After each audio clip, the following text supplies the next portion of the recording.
Hi, get ready with me mga sisay. Papasok na kasi tayo sa trabaho kaya kailangan na natin mag-ayos. Ito yung everyday routine ko pag papasok ako. Maliligo, mag-exercise ng konti, iinumin yung mga food supplements, burly, para syempre healthy tayo sa buhay. Yan, kailangan natin maging healthy. Araw-araw ganito yung rotation ko. Pagpapasok ako, ligo, kakain, magluluto ng food, papasok sa trabaho, uuwi, tutulog, gigising ulit, mag-exercise ng konti, maglalaba ng mga damit na sinuot. Tapos yun, umiikot ang buhay ko sa ganun kasi kung tatanungin niyo ako mga sisay sa panahon ngayon or para sa akin, cut muna yung mga toxic friends na yan. Kasi hindi lahat ng friends mo friend mo talaga. Yung ibang mga friends mo is may inggit sa'yo, nagagalit sa'yo kung anong na-achieve mo, hindi sila masaya para sa'yo. Mahalata mo sa taong hindi sila totoo. Dahil kahit anong buting gawin mo sa kanila, lagi ka nilang minamasama. Laging masama yung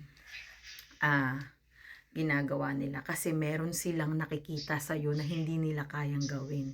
Hindi ganun. Dapat love nyo yung mga friends nyo dahil pagdating ng panahon, sino-sino ba ang magmamahalan? Kayo-kayo din. Pero ang ugali ko kasi, kung peke ka, hindi kita papakisamahan. Hindi ako magme-make time para sa'yo.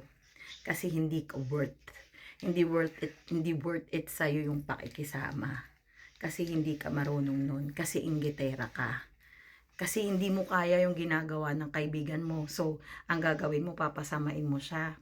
Ikikwento mo yung ginagawa mong ugali, yun yung ibabato mo dun sa kaibigan mo. Kasi yun ay ugali mo. Ugali mo yun na gusto mong ipasa sa iba para hindi mahalata na ikaw ang may ugaling ganun. Nakakaawa ka. Kasi pagdating ng panahon, magsosolo ka. Ako, magsolo ako. Kasi solo man ako sa buhay, masaya ako. Bakit? May trabaho akong maayos. Blessing ako. May pamilya ako na hindi ako. Tanggap ako kahit anong meron ako. Nabibigay ko yung gusto ng pamilya ko. Naibibigay ko yung suporta para sa kanila. May mga kaibigan ako nagmamahal sa akin dahil alam nila kung gaano ko katotoong tao. Kasi sa iba, kapag maayos kang tao, pipiliin kang sirain. Pero hindi ganun.